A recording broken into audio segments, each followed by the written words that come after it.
ಇವತ್ತು ಸುಪ್ರೀಂ ಕೋರ್ಟ್ನಲ್ಲಿ ಕಾವೇರಿ ಜಲ ವಿವಾದದ ವಿಚಾರಣೆ ನಡೆಯುತ್ತೆ. ಇವತ್ತಾದರೂ ಕರ್ನಾಟಕದ ಪರವಾಗಿ ತೀರ್ಪು ಬರುತ್ತಾ ಅನ್ನುವಂತಹ ಕುತೂಹಲ ಹೆಚ್ಚಾಗಿದೆ. ಮತ್ತೆ ವ್ಯತಿರಿಕ್ತವಾದಂತಹ ಆದೇಶ ಬಂತು ಅಂದರೆ ಕಾವೇರಿ ಹೋರಾಟ ಇನ್ನೂ ಕೂಡ ತೀವ್ರವಾಗುತ್ತೆ. ಅರ್ಥವೇ ಆಗುವುದಿಲ್ಲ. ಯಾಕಂದರೆ ಬಹಳಷ್ಟು ವರ್ಷಗಳಿಂದ ಕಾವೇರಿ ಸಮಸ್ಯೆ ಬಂದಾಗೆಲ್ಲ ಕರ್ನಾಟಕದ ಪರವಾಗಿ ಆದೇಶ ಬಂದಂಥ ಉದಾಹರಣೆಯೇ ಇಲ್ಲ.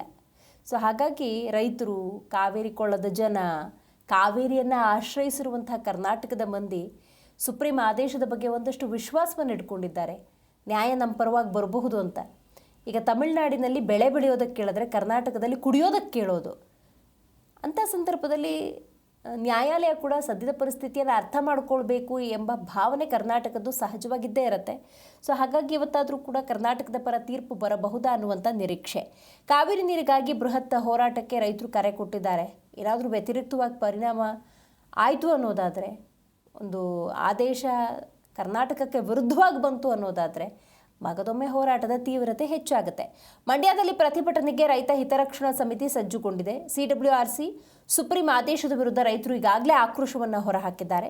ಆದೇಶದಂತೆ ತಮಿಳುನಾಡಿಗೆ ನೀರು ಬಿಡುಗಡೆ ಮಾಡಿರುವ ಹಿನ್ನೆಲೆಯಲ್ಲಿ ತಮ್ಮ ಅಸಮಾಧಾನವನ್ನು ರೈತರು ಪ್ರತಿಭಟನೆಯ ಮೂಲಕವೇ ಹೊರಹಾಕ್ತಿದ್ದಾರೆ. ಈಗ ನ್ಯಾಯಾಲಯ ಅಂದರೆ ಕಾನೂನಾತ್ಮಕವಾಗಿ ಯಾವ ಆದೇಶ ಬರುತ್ತೆ ಕಾದು ನೋಡಬೇಕಾಗಿದೆ.